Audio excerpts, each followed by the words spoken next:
I'm going to talk to you about the HACC Cosmology code, and I'm going to talk to you about portable performance and sort of what that means to us and how we get it on different architectures. And hopefully I'll be able to explain to you how the problem we have and the solution that we have to that problem maps efficiently to these different architectures, and how we've structured the code in a way that enables us to take advantage of these different architectures and achieve very high performance without rewriting the whole code for every machine. So first, I have to start off with the obligatory cosmology graphic from NASA. And because I have to, I'm going to make some attempt to explain the problem that we are solving. Maybe. Let's see. Aha. All right. So here's our graphic. Here's the Big Bang, as they call it, at the beginning of the universe here. And okay, apparently the batteries in this thing are a bit loose, so I have to hold it. I'll use gravity to help me. So you start off with some kind of process here. It's, inflation, the Big Bang. It's a whole area here, and then things coalesce. The universe gets larger and larger, and all the stuff in the universe, which is mostly dark matter, clumps together, and eventually the gas also clumps together and forms into things like galaxies and stars and us. All right, and so the problem that we have is that this part of the theory we can understand pretty well, and we can characterize that by looking at cosmic microwave background and other observables, which I'm not really going to talk too much about. But the rest of this process is actually pretty messy, and there's no good analytic way of starting with the conditions we believe exist here and predicting all the stuff that comes out on this end.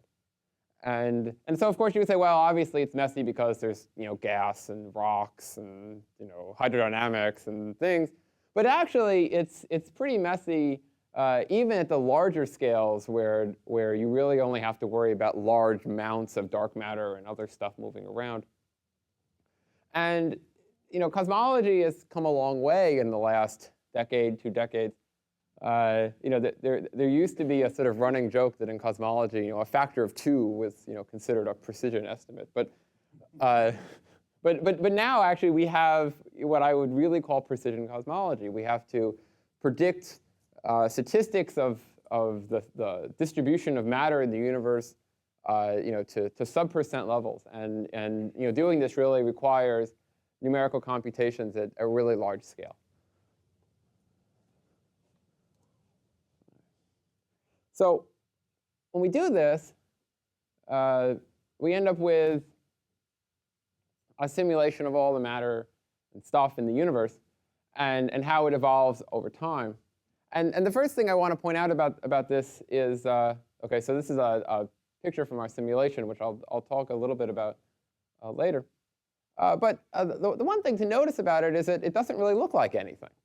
If you look at the largest scale, it looks, it's a box and has some blue and some gray in it. This is a density profile sliced through the box. And there's nothing special really about any particular spot on large scales. The universe on large scales is really, really pretty homogeneous. And so when you design a simulation that has to look at really fine details, like here, if you zoom in, you can see there's all this fine detail in here. And you have to compute the correlated statistics of these fine details over this entire box. It's really a pretty challenging problem because there is no special part of this. There's no spot in which you can zoom in and say, I will concentrate all of my numerical effort in this little thing because that will tell me most of what I need to know.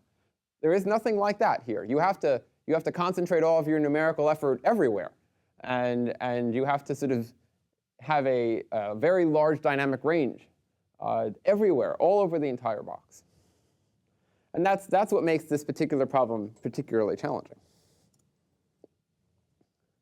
So just to give you a view of how a simulation like this progresses, Here we start out nearer the initial conditions. You initialize these based on data that is derived from the cosmic microwave background and other sources. And you say, OK, well, we think that the dark matter and the gas started out in some state roughly like this. And then over time, you can see, you had some density peaks here. But when you have a density peak, it gravitates. It tracks more stuff into it. And so the density peaks grow. You have these sort of streams and filaments that form in between these density peaks. And that it forms this complicated structure. And eventually, you end up with things like this, which are large galaxy clusters. And what you end up doing is simulating something like this. Then you can compute these correlated statistics between the matter distributions in all of the different parts of the box. You can also do things like use other models to put mock fake galaxies in these things and create mock catalogs. And those things are used to calibrate large-scale surveys that can do really amazing things, like determine fundamental physics parameters by looking at the statistical distributions of the matter in the universe. Okay. So here, this is my sort of summary slide for what I've said in the last couple of minutes, which is why are we studying this problem? So fundamentally, the idea is that we can determine things about fundamental physics by looking at the distribution of matter in the universe. And we can do this from large-scale surveys. We can do this by looking at matter profiles, the density profiles of halos and other things. And we really need to do this at very high precision. Now, one nice thing about the universe, in some sense, is that most of the matter in the universe is dark matter. And, well, OK, maybe it's not nice that it's dark matter because we don't know what it is. But it's nice that it's dark matter in the sense that dark matter only interacts gravitationally. So on these really large scales, we only have one force to worry about, the gravitational force. And so long as we stay on large enough scales, large enough that we don't have to worry about gas physics and hydrodynamics and all these things, then we have a fairly simple problem to solve. The challenge in the problem is just that we have to solve it on such large scales. Okay. So here I have I'll show you a quick comparison. This is I showed you pictures before of what the simulation looks like. I suppose it's fair just to show you what observational data looks like to which you compare those kinds of pictures. And so this is a photo from the Deep Lens survey. It's a photo taken by telescope. And these things here, the things in the, well, I mean, the big things in the foreground are stars, but all the sort of other little stuff in the background, those are all galaxies. And the universe, of course, is filled with hundreds of billions of galaxies in the observable universe, plus others that you can see from gravitational lensing and other things. So there are a lot of galaxies. And from the observational data, we try and reconstruct density profiles, power spectra, and other things. And then we compare that to the output from the simulations. Now, what you do with the simulations is you actually don't, normally you don't just want to run one simulation. You want to run a whole suite of simulations. And you do that with varying cosmological parameters. Because, of course, we don't know exactly what the physics is. We only have a pretty good idea. And so you run suites of these things. And then you can compare the data that you actually observe with the sort of best fit from the suite of simulations that you ran. Let's see. Okay, so here again is another example. So this is a graphic that was taken from part of a simulation. It shows one halo, which is a sort of clump of matter in the simulation. There actually has sort of several subparts to it. And so there's higher density here, lower density there. And so here is it's an observational image and a weak lensing-based density reconstruction. So essentially, they looked at how general relativity says that well, I should say they looked at how the shapes of these things are being distorted by the fact that general relativity says that large things will distort the paths of light rays as they go by them. And then you can reconstruct where the most dense regions are. And so you can you can try and figure out where the matter is, because of course you see the stars and stuff, you don't see the dark matter, so you have to infer it from other things. And then you can compare statistics of things like this to statistics of things like this from the simulation. And you can try and figure out what's going on.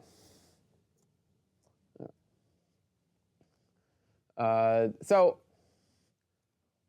I'm going to say a few words about what problem we're trying to solve in the simulation mathematically. Technically speaking, we're solving this Vlasov-Poisson equation, which is it's a 6-dimensional PDE. It's a phase-space equation. So you take some statistical distribution over all of phase space, which means both the space of both positions and velocities, and you evolve it according to some differential equation, which is closed by giving some interaction equation. In this case, it's just Newtonian gravity. This is, of course, a weak field approximation to GR, but if you know anything about GR, you can pick a particular kind of gauge, and in this so-called conformal Poisson gauge, then the weak field GR actually gives you an equation that looks very much like Newtonian gravity, and so this is what we can use in order to simulate the universe. And of course, we can't solve a 6-dimensional PDE at large scale either, but it turns out that we're very lucky in this regard, because if you take the dark matter that fills the universe is initially very cold, and so at any particular point in space, it only has one velocity. And so as a result, you can match this distribution by filling a box with a bunch of particles, where the velocity of that particle or that position is the sort of velocity and position delta function that you get in this distribution function.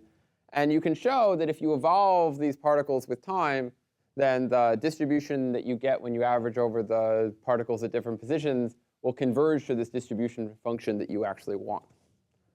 So that's sort of mathematically what we're doing. Ready? All right. And then, of course, the problem is that you need lots and lots of particles. So astrophysicists and astronomers, they like to use this unit of measure called a parsec. A parsec is 3.26 light years approximately.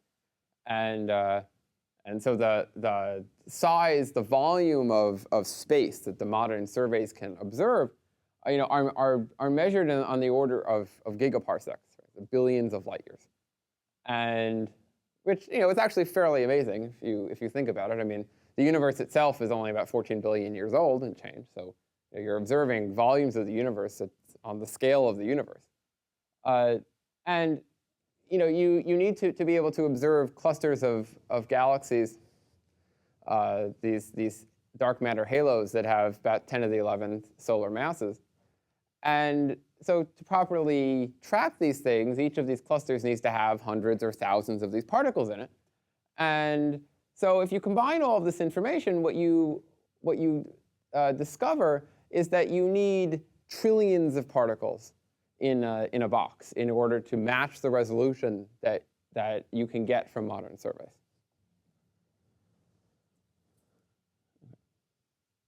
So as I said before, we essentially have only one force. We have gravity. So you have a bunch of particles in a box, and they're attracted to each other by gravity. And so this is, that's fine.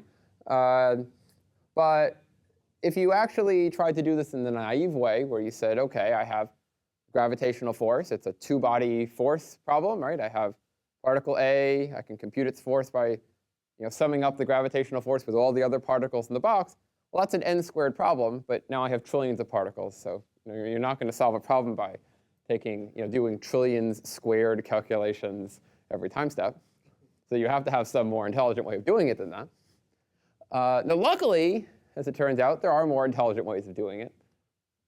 The best way of doing it, algorithmically speaking, is to use a grid-based Poisson solver, which essentially means you take your particles, you deposit their density on a grid, you do some Fourier transforms, and you get out the gravitational force at every point on the grid, apply that back to the particles, and you move on. So that's great, except that if you look at that huge dynamic range that we needed everywhere in the simulation, you quickly discover that you need a ginormous grid. So that's not going to work. But the FFT-based technique is still the best technique to use at large scales. Plus, we run our problems in large boxes at a periodic boundary conditions, which is a really nice match for the FFTs. So the sort of most important lesson, I suppose, from this entire talk is this. It is never be afraid to write one function as the sum of two functions. And this is exactly what we do. So we have the gravitational force on one particle from all the other particles in the box. And I say, OK, I'm going to write this function as the sum of two functions. I'm going to write it as the sum of the function that gives you the force on all the particles that are far away from you, plus the force from the particles that are nearby. And I'm going to solve these, I'm going to compute these two things separately in very different ways. Now, I mean, this is a kind of separation of scales technique, which has been used by physicists and other scientists forever. But it's really important numerically as well. So I'm going to say that since I like FFTs so much, that I'm going to solve the long-range force, the force on a particle from those particles far away, using this grid-based FFT technique. And so I'm going to take all the particles. I'm going to have a grid, not a absolutely huge grid, but a grid that I can actually fit on the computer. I'm going to deposit the mass from those particles onto the grid, and I will perform the FFTs and compute the force that way. And this will give you the force on every particle from those particles far away. But what it doesn't give you is the force on every particle from the particles nearby. The reason it doesn't give you that is, as you might be able to imagine you have two particles that are so close to each other that they both fall in the same grid cell on your grid. Well, if that happens, then when you do this computation, you will discover that there is no net force, or there's very little net force, that is applied on the one particle to the other particle within the same grid cell. And if you think about the dynamic range that we have in these simulations, what you quickly realize is that you could very easily have thousands or millions of particles in the same grid cell in some of those large clusters. On the other hand, there are trillions of particles everywhere else in the box. So you get a huge savings by using this FFT technique to do the long-range force. And then you have this short-range force, called a residual force. It's the force, it's the part of the total function that I want that's not computed by this grid technique. And people had tried for many years to come up with nice analytic schemes for separating this into long-range and short-range parts. And one of the nice things about HACC is that we actually take a different approach to that. We do the numerical experimentation, I call it. So the force that we compute inside the application, this short-range force, it is this residual force. And the way that we figured out what this should be is that we did a numerical experiment. We took two particles, moved them around on a grid, changing their separation distance, and measured the force that was computed by this long-range force grid-based solver. Of course, at long distances, it's almost exactly, to within numerical precision, the function that you need. At short distances, it goes to 0. And so you take this thing, you subtract the analytic answer, which for two particles is easy to figure out, and you fit that function. And there are lots of different ways of fitting that function. In practice, we just fit it with an appropriate polynomial, that I'll talk about later. And thus, you figure out what this is. As I said, people have tried for a long time to do this analytically, and the errors that people had come up with in their formulas were often much too large. So sometimes numerical experimentation and fitting are fine. All right. Okay. So here's the sort of graphic about how this works. So here you have here are our particles. So the sort of long range force is taken care of by what I call this the PM part, the particle mesh part, where you put these particles on a grid. Then the sort of particles that are within one. Okay, so this is sort of a misleading graphic because it has these little small grid cells. But in any case, the particles that are nearby get computed by some other mechanism. Now, what other mechanism do you use to compute this short-range force? Well, it turns out that most of the time in the simulation is spent doing these nearby particles. And as a result, this is the part of the simulation that you really want to customize to the different systems that you're running on. And we use different algorithms for different kinds of systems. So on CPUs, for instance, we use what we call an RCB tree-based technique. So in computational cosmology, people like to call this an RCB tree, which stands for recursive coordinate bisection tree. A computer scientist will recognize this instantly as a KD tree. I don't know why the cosmologists thought they invented it, but they did. In any case, it's a KD tree, and we can use this on CPUs to solve this problem. On GPUs, we use a much simpler technique, where we just sort of bin up the particles and send them to the GPU to do a sort of bin versus bin n-squared computation. But the GPUs have a lot of flops and not very much tolerance for walking data structures, so that works out much better on the GPUs. And I'll show you some of that a bit later. So the nice thing is that we can do all this, and we can keep the overall computational complexity of the force solve down to n log n, just about. So the overall, the grid-based algorithm is based on FFTs. Those execute in n log n time. The short-range force computation, when done on CPUs, makes use of this tree-based algorithm, which is also n log n. And then on short distances, we do a direct n-squared computation, but this is done on a sort of capped number of particles on very short scales, and this gives you nice accuracy, but doesn't increase the overall asymptotic complexity. And now the one thing that I should mention about HACC is that I say we use a Poisson solver, and we do. It is an intelligent Poisson solver, and it turns out that when you do this deposition, when you put particles on a grid, you end up with a kind of grid noise that is actually very easy to remove in Fourier space. So we can do that, and it gives you an extra order and truncation error, which is nice.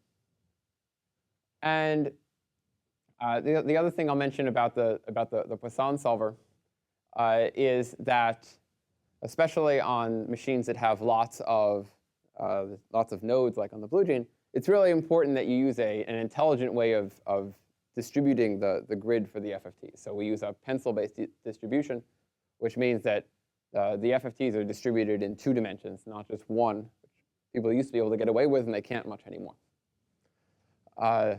Now, for the short-range force, we do those computations in single precision. So we do the grid-based solves in double precision, but we do the short-range computations in single precision. And this allows us, obviously, to get better performance on the GPUs. It also gives us better performance on the CPUs because the memory bandwidth is lower. And it turns out that this works really well. The only trick to doing mixed precision computation in HACC is that you need to make sure that you have an unbiased coordinate system. And what I mean by that is the following. So the boxes that we have here are really big compared to the scale of the coordinates. And if you kept all of the positions of the particles in their sort of global coordinates when you did the force solve, you would find that the calculation was much more precise on near one corner of the box than it was near the other corner of the box, because in single precision, you just don't have that many bits to represent the position on the far end of the box. So what we do is, when we do this computation, the particles are switch coordinate systems into a sort of rank local coordinate system, so that there's no overall difference between the precision of the computation on one end of the box and on the other end of the box. The other important thing that we do here is that we take advantage of a physical fact about the universe, which is that the bulk velocities of large structures in the universe is pretty small. And so as a result, they don't move very much. And since they don't move very much, what we can do is we can cut down drastically the amount of inter-node communication that has to happen. So on every rank, we have a sort of a live region that's pretty small. OK, so the graphic is sort of deceiving. It's not really this small compared to the overall region. But the alive region is here, and then we keep large, what we call overload regions, ghost regions. And these ghost regions are large enough so that large structures can sit in them, and they don't really move very much. So we don't really need to refresh these ghost regions very often, and we don't do it every time step. We do it only every few time steps. And this drastically cuts down on the cost of the communication per time step, and allows us to really have the performance of the code dictated by the performance of the short-range force solving, and not dictated by how good the network is on the machine that we're using.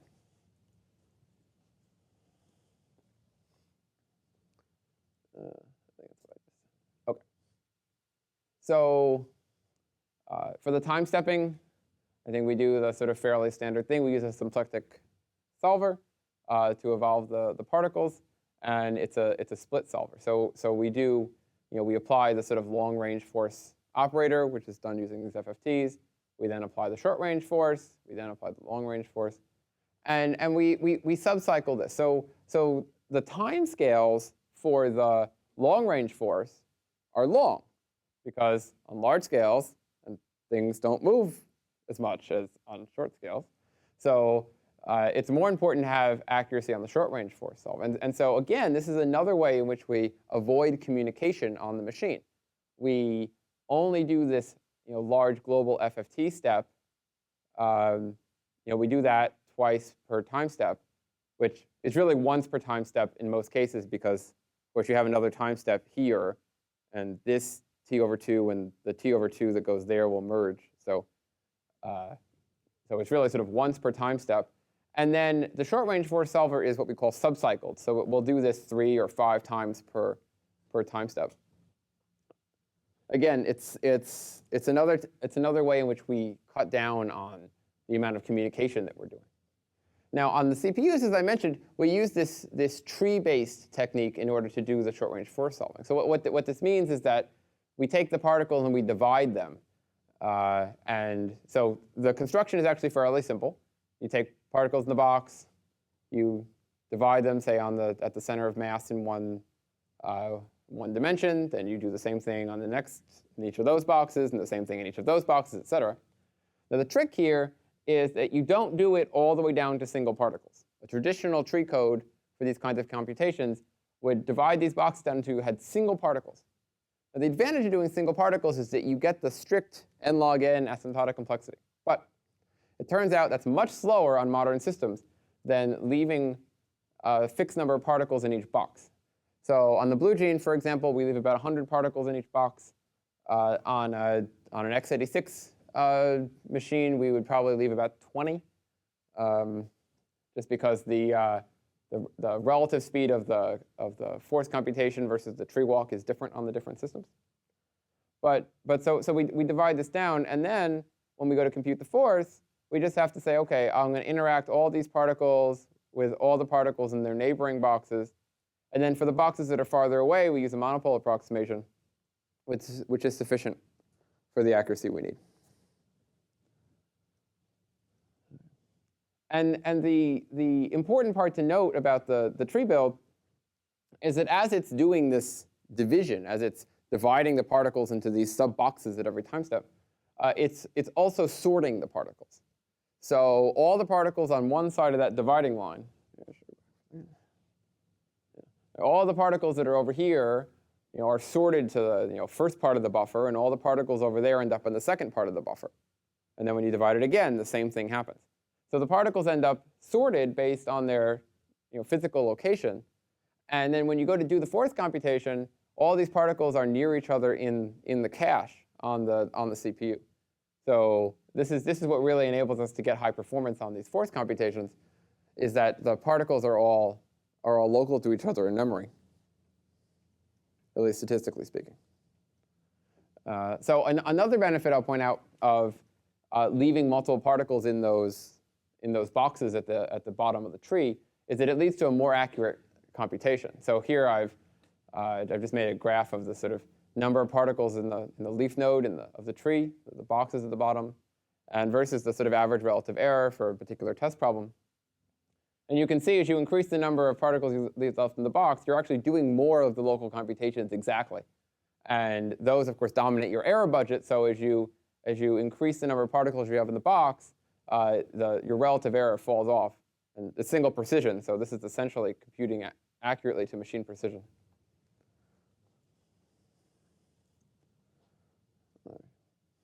So the fourth kernel, as I mentioned, looks mostly like this. So you take the force you want, you subtract the force that's being computed by the grid, and then the rest of it ends up being this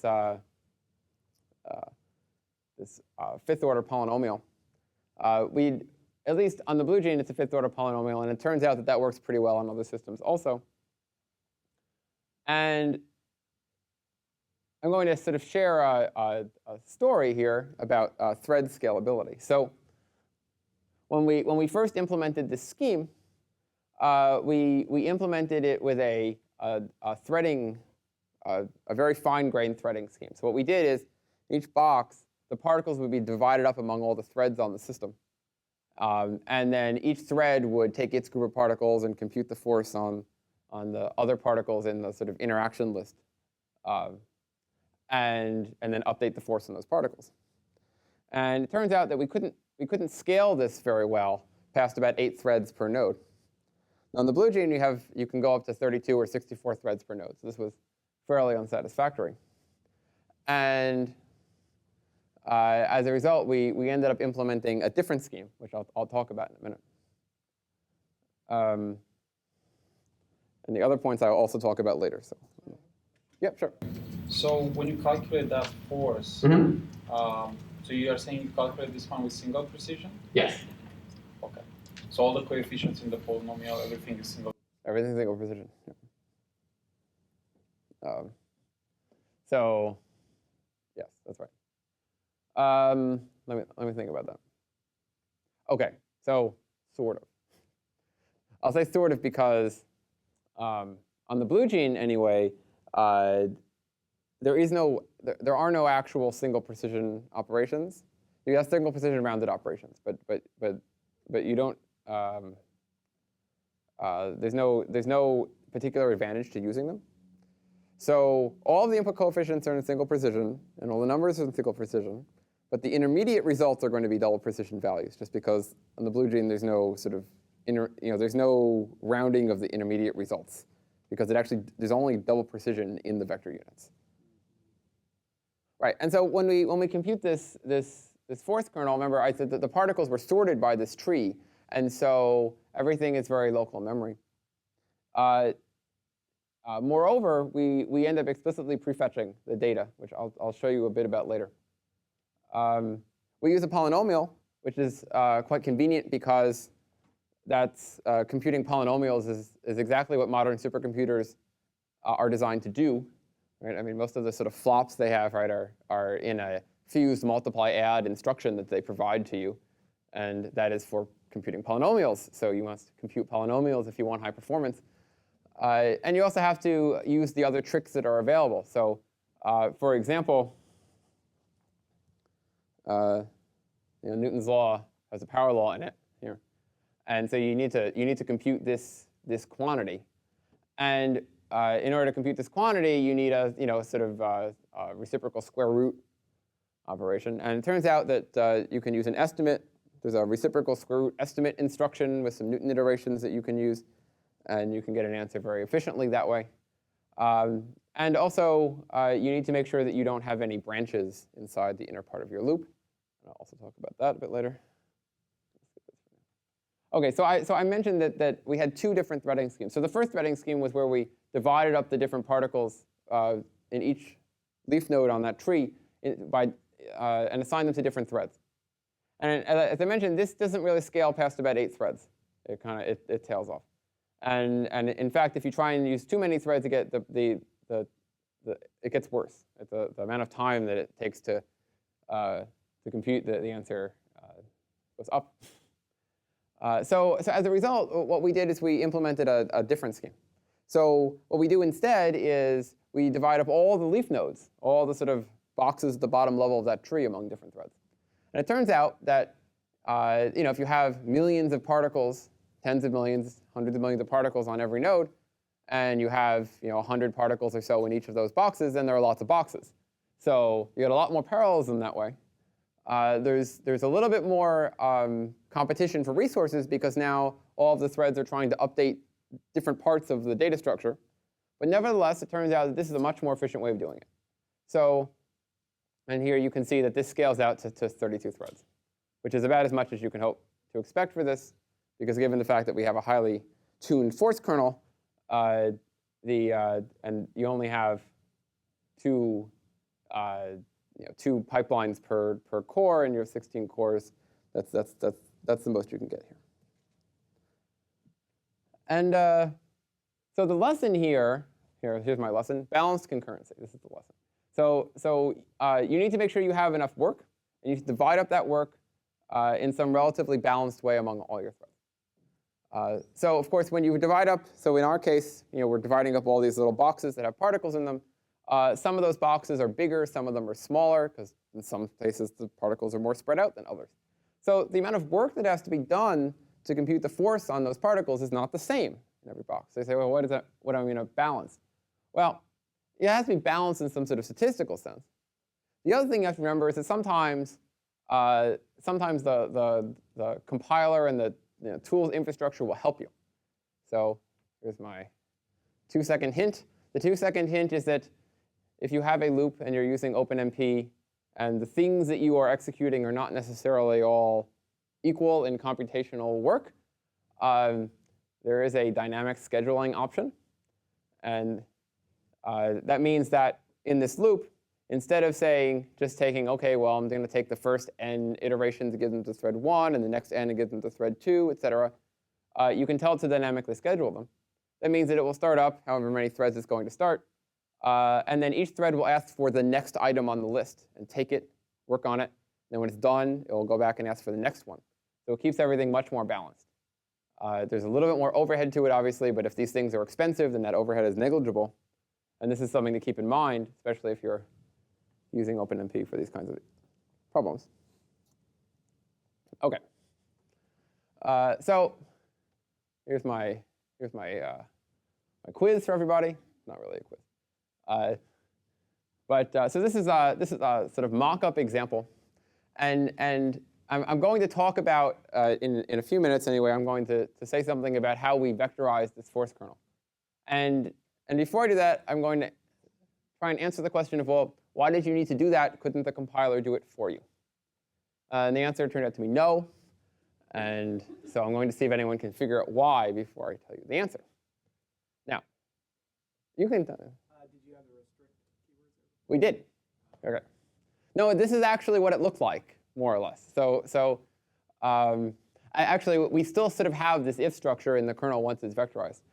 And does it depend on the access of the element in C? Here you mean? Sort of. What about it? Well, the fact that you would have to access in memory to figure out whether it should go down one path or the other would confuse vectorization, right? Not exactly. So and I'll explain why in a minute. But to make a long story short, Nope. So here I have some guesses, right? So someone said, well, was it the restrict? Nope, it was not the restrict. We had restrict there before anyway, and so aliasing was not why it could not vectorize this kernel. I've done this before. People have. Oh, sorry. Okay. Yes. And by the way, if anyone has looked at the slides already, they're cheating, so don't say anything. So people have often said, well, is it the alignment? Because people know that on the blue gene, the alignment matters for the vectorization. No, it's not that either. OK, so here, I'll tell you the answer. So here's the answer. The answer is not C that it's complaining about. It's B. Now, I wonder, why is that? Well, OK, so here's the answer. So the answer is in this loop, as we go through this loop here, we only access B in cases where C is positive. So what happens, for example, if I passed in B as a null pointer, but I also passed in an array C such that all of these things were negative? That code would not crash. And it wouldn't crash because it never accessed B, right? Because this condition would always be false. Now, the compiler thus cannot speculatively load from this array without knowing the answer to this predicate for every iteration. And on almost all current architectures, that will prevent vectorization. Because the way that this thing gets vectorized is that it loads n elements at a time from here and n elements of it at a time from there, does some computation, and then selectively replaces the elements it loaded from here with the elements it loaded from here or 0, and then stores the answer back. And it can't do that if it doesn't know whether it can access that pointer or not. Yep. So if you just added to your if B null, or if B not null, does that solve your problem? In theory, yes, and in practice, no. And so what happens is that as a result, compilers often won't vectorize loops like this. Now, some compilers do have pragmas that tell it to ignore safety checks and other things. And for some compilers, you can coerce it into vectorizing something like this. And I will also point out that this will probably not be a problem. So I'll have to change this slide in a few years. Because many vendors at this point, so Intel, for example, with their new AVX512 extensions that will be available in some number of years, actually have masked predicated loads and stores, which will allow the compiler to naturally vectorize something like this without the safety check. But currently, this kind of structure is really hard for the compiler to safely vectorize. And most compilers just won't do it. And the reason why I bring this up is because it seems like such a simple thing. And people have code like this all the time, and they say, OK, well, why doesn't it vectorize? My compiler is silly. Well, actually, the compiler actually isn't all that silly. It's just that it has a bunch of rules it has to follow, most of which you don't know about. All right. So I'm going to mention a few things about the way we vectorize the kernel, and then I'm going to talk about GPUs for a minute. So one is on the blue gene, we manually prefetch our data.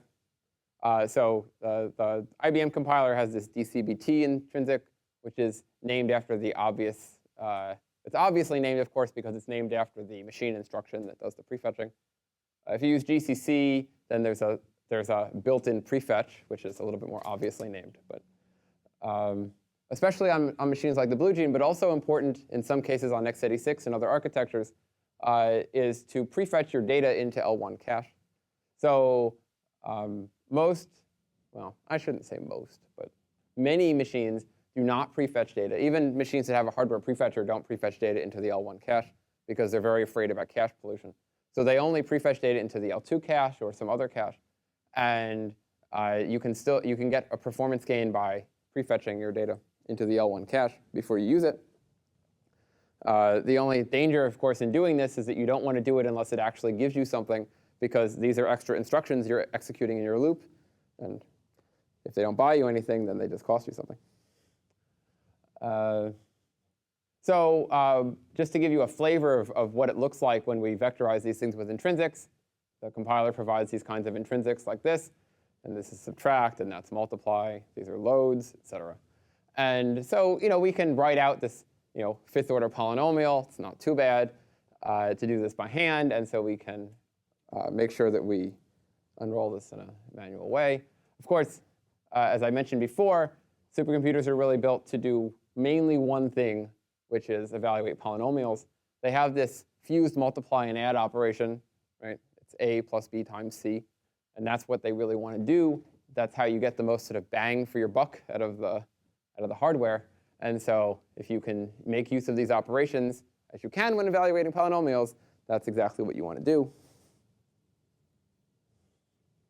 The other thing you want to make sure to do is to use whatever estimates are provided by the hardware. So here, for example, is a reciprocal square root estimate, which gives you something that's pretty close to the right answer. You can do some Newton iterations to refine it, and even that is much more efficient than calling the sort of exact instruction, the instruction that gives you the exact answer, which can take hundreds of cycles. The other thing to remember is that even if you have if statements and such in the sort of naive formulation of your algorithm, you don't necessarily have to have those in an optimized version. So here, for instance, this is a select intrinsic. And what this does is it sets the answer equal to either this argument or that argument, depending on whether this one is positive or negative, essentially. And so almost all machines, whether they're blue jeans or x86 machines or whatever, have some kind of instruction like this that you can take advantage of. All right. So I only have a few minutes left, I think. And I'm going to say a little bit about how we do this on the GPUs. So I mentioned on the CPUs we use this tree-based structure. We divide all the particles into these blocks in the tree, and we compute forces between the particles in different sort of leaf nodes, blocks at the bottom level of that tree. To do that requires walking this tree to figure out which particles are near you. GPUs aren't so good at that, so but they have a lot of flops. Many more flops per node than you get on a CPU. So the question is, well, how do you deal with that? Well, you deal with that by doing something simpler on the GPU. So what we do is we divide up all the particles into what we call chaining mesh bins. So we just divide them into strict position-based bins, and we send the bins to the GPU. We stream them through the GPU, and we stream them through the GPU, and the GPU does all the n-squared computations between a bin and its 27 neighbors plus the particles in its own bin, and then sends back the answer. And although that sounds crazily inefficient, and it is in some sense, it turns out it's really fast. And so that's what we can do on a GPU-based system. So here, I suppose this is the scaling plot. The scaling plots for HACC are always sort of amusing because since almost all the work is done locally, the scaling is almost trivial. The only thing you have to kind of worry about is the FFT. And as you can see, they scale pretty well. We actually had some very nice people from NVIDIA who did an implementation of, well, sort of an implementation of the tree on the GPU. And it didn't perform as well as the simpler algorithm, but it did pretty well. And to conclude, I will give my summary of the differences between the salient differences between the GPU and the CPU and how that affects the choice of the algorithm. So on the CPU, the way that you get good performance on a CPU is by taking advantage of memory locality. This is why our tree, as it's being built, for instance, sorts the particles. And CPUs have large caches. They have a few hardware threads, and some of them have out-of-order instruction dispatch to hide the latency of the instructions. And they try and keep their pipelines as short as possible. So on a CPU will say things like, well, the multiply takes 6 cycles, that kind of thing. On a GPU, you really don't worry about any of that. So the GPU actually has really long pipelines. Instructions take a long time to execute. They have really big memory request reorder buffers. So you get lots of different requests from lots of different threads, and they all end up in this big pool, and the hardware tries to arrange them in some efficient way and then dispatch them. And again, this adds a lot of latency to memory requests. And they do have relatively fast DRAM. It's normally clocked several times faster than on the CPU. But they have, the way that they hide all of this latency is by having thousands or tens of thousands and maybe eventually hundreds of thousands, et cetera, of hardware threads. And so if you have a memory request that takes even a local memory request and it takes 200 cycles to execute, but you're doing 1,000 threads, then and if the scheduler is sort of round robining through all of your threads, then so it took 200 cycles to execute, but it was 1,000 cycles before you got back to executing the next instruction for your thread, so you don't care. And this is how you hide latency on a GPU, and that's really the most important thing that you need. You don't need to worry as much about memory locality, at least not quite in the same way. And so that really dictates the way that you design the algorithms to execute on the GPU or the CPU. One thing on current GPU systems is that you have to worry a lot about the cost of transferring data between the CPU and the GPU and back again. That will likely change in the future. As was mentioned in the previous talk, for instance, there'll be new interconnect links and other things that will make this much easier. And the final thing that I'll mention is that GPUs actually aren't only good for doing high flop count computations. They are often much better than the CPU, even at doing sort of linear algorithms that are memory bandwidth bound.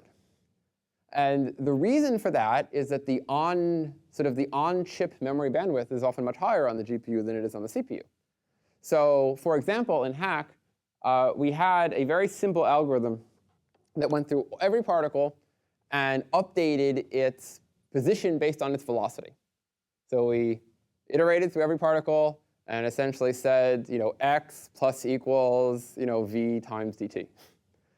And it turned out that when we were running on Titan, for example, this particular loop was really slow.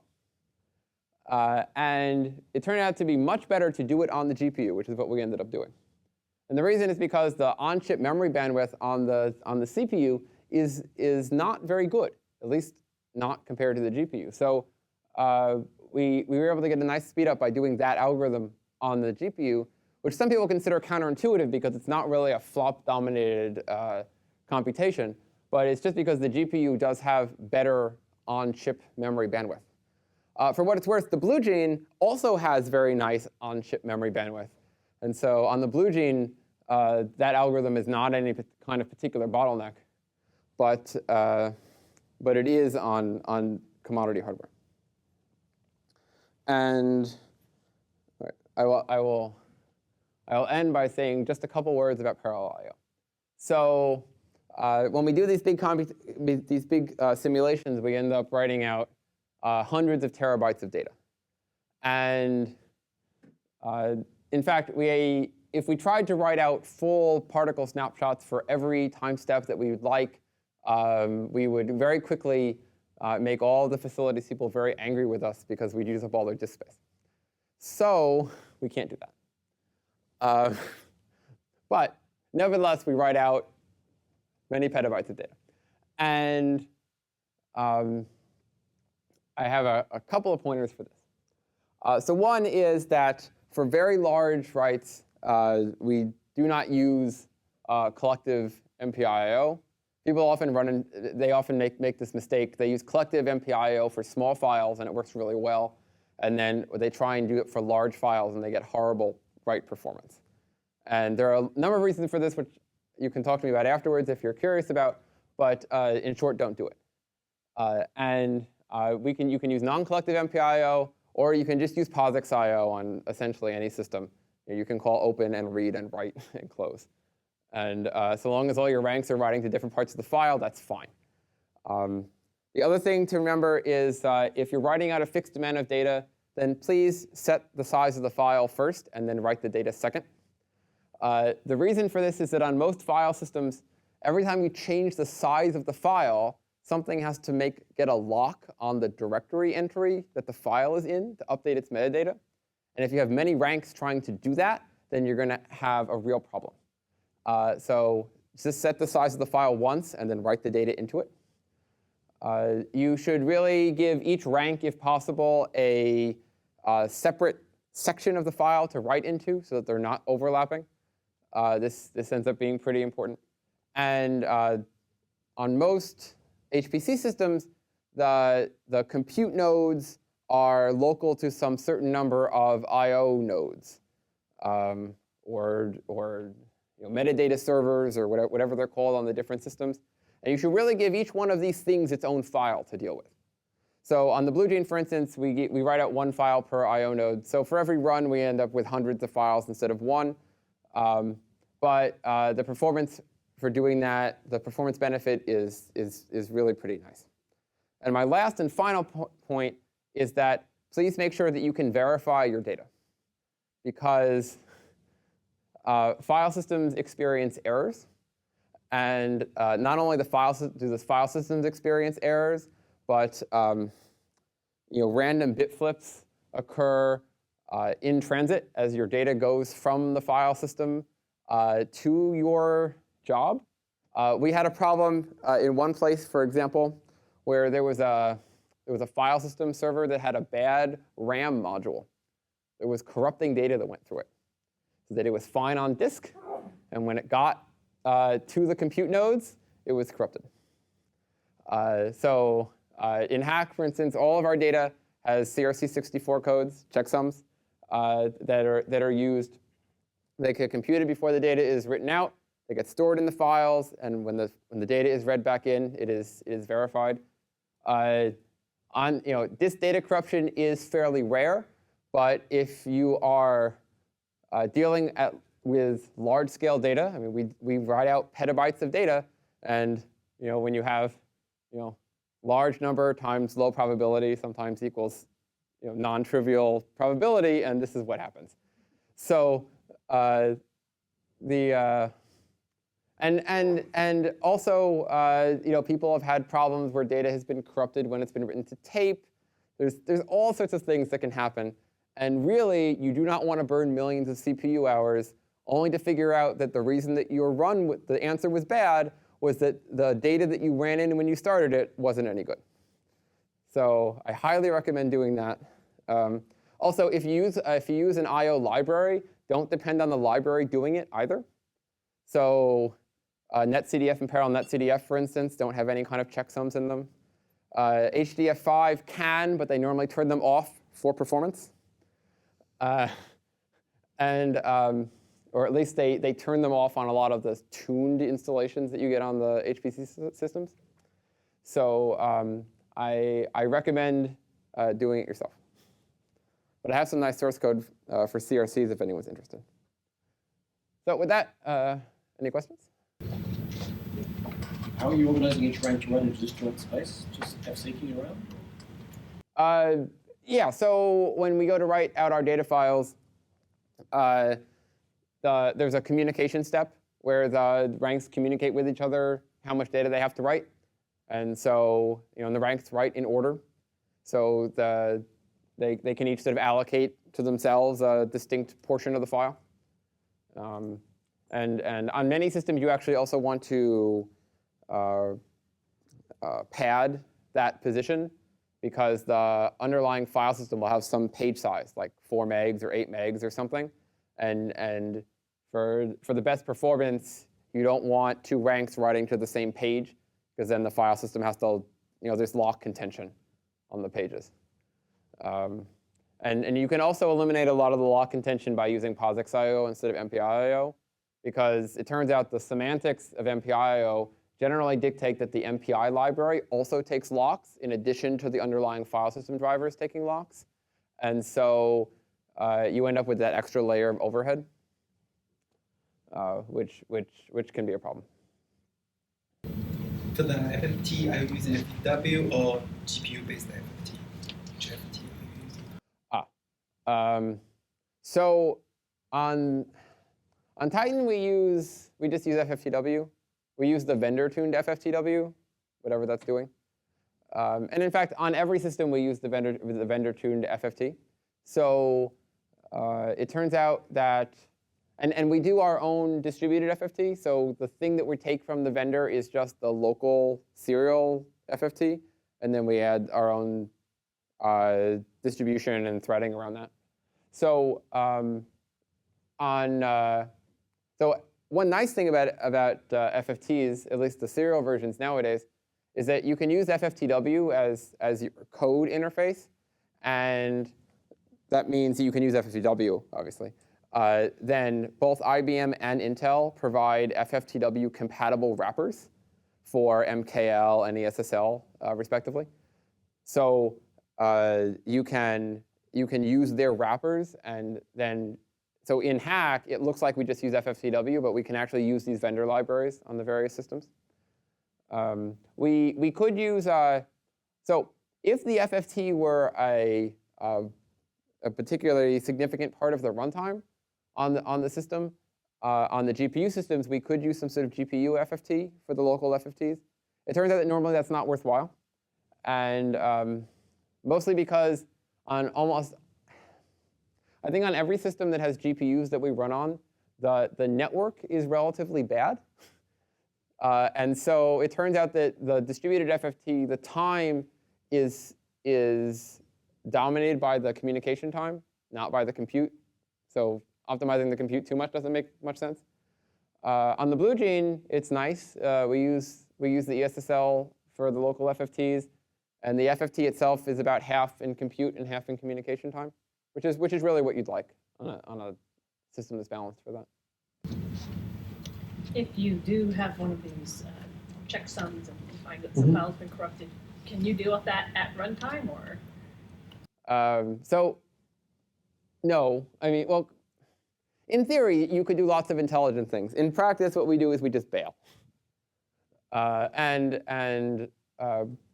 Because in practice, what you probably want to do is to roll back to a previous checkpoint. What we found is that in a lot of cases, if you have a checkpoint that is corrupted, then the other checkpoints written from the job that wrote that checkpoint are likely also to have problems. And so the amount of sort of automated rollback you'd have to do is actually fairly significant. And so we don't bother. So we just bail, and then human intervention will go and check the file. So we have some utilities that will go and run, check the CRCs, offline. And so we'll go and find the last good checkpoint, and then we'll set up the job again and run. I mean, it's rare. Jobs much more often fail because nodes fail, or file system was suddenly unmounted, or any number of other things. So I mean, it's fairly rare, but it happens enough that you want to worry about it. So I have a couple of questions, but I will see. Now, you mentioned that you updated on the GPU that calculation, right? You offloaded, from the CPU to the GPU, right? The update of that. So I'm just curious, have you actually left part of the information on the GPU, or you had to transfer the whole thing? Oh, OK. In that case, we had the information on the GPU. So it was just a matter of restructuring the code so that we could combine the algorithms. Because in the original implementation, the reason why it was done on the CPU was simply because of the way the code was organized. And so we had to do a little bit of code refactoring so that we could combine the algorithms. But the information itself was already on the GPU because we had sent the information to the GPU in order to do the local short-range force computation. So the particle data was already there. So the only thing that we needed to do is to send the velocity data. And once we sent the velocity data, we could update the particle positions as well as the data was sort of streamed through the GPU. So basically, most of the code was already on the GPU.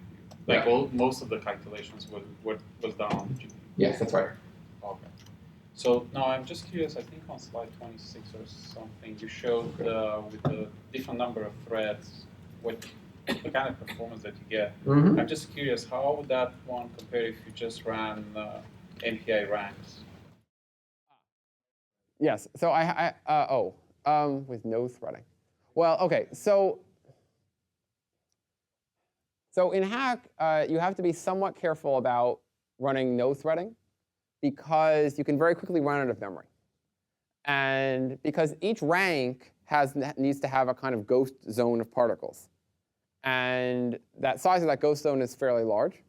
So if you run a lot of ranks, then you end up using a lot of memory for ghost zones and not a lot of memory for live particle data.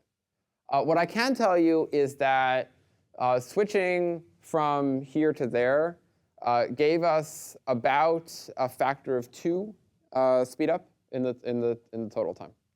So I think somewhere I have a plot for that, but regardless, it was about a factor of 2. If you compare, if you essentially compare running 8 ranks per node with 8 threads each versus running 1 rank per node with 32 threads, the 1 rank per node with 32 threads was about a factor of 2 faster. Now, some of that reduction came from the fact that when you go from 8 ranks per node to 1 rank per node, you have fewer particles in the ghost zones, which actually means less computation. So I don't mean to imply that just the threading speedup itself exactly was a factor of 2. That was about 20 or 30%, was a total speedup. But because that also meant that we could reduce the number of particles in the ghost regions, it gave an additional speedup. Yeah, sure. Now, can you share a little bit of your experience? Because you've done a lot of optimization, right? I mean, to run on the VGQ, to do it on the GPU. What about in terms of programming complexity and being able to hide some of these complexities in routines? Or how complex is the code right now?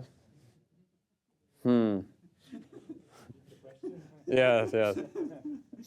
Okay, so the good part is that because of the force scale decomposition, the long range force solver, all of the sort of parts that deal with the FFTs and everything else, that stays the same on every system. And we have only one version of that code. The analysis routines, again, we have only one version of that code. The thing that's different is only this short-range force solver. And for the short-range force solver, the differences are fairly significant, obviously. In fact, they're completely different. There's very little shared code, aside from some unfortunate copy and paste, between the short-range force solver for the CPU and the GPU. But the differences are isolated to that one part of the code. And so, yeah, in terms of how complicated the code is, I'm not entirely sure how to answer that question. But at least in terms of portability, the ability to structure the algorithm so that the high performance part, the local part, is really separated from everything else, that's really where the sort of portability advantage is. And of course, the force kernel itself is pretty simple. So in fact, well, let's see. So on the CPU, most of the associated code is actually in the tree, not in the force evaluation. In the GPU, there's no tree, and the main GPU kernel is written in OpenCL. I don't know if you've ever written any OpenCL code, but there's a lot of boilerplate that you need. Because it's a C API that involves like querying devices and setting up contexts and buffers and everything. And I think about 80% of the code is that. And the actual computational part is really small. It's not too small, but it's pretty small. And so I think once you account for all of that, it's probably about the same. The version of the tree code that the NVIDIA folks worked on, they did that in CUDA. And that actually does share a lot of code with the CPU version, because it also uses the tree structure. They did a lot of detailed performance work, which looks very interesting. And that one, I would say, is simple, kind of, at least in the sense that it doesn't have a lot of dedicated code to it, but it doesn't perform quite as well as the OpenCL code.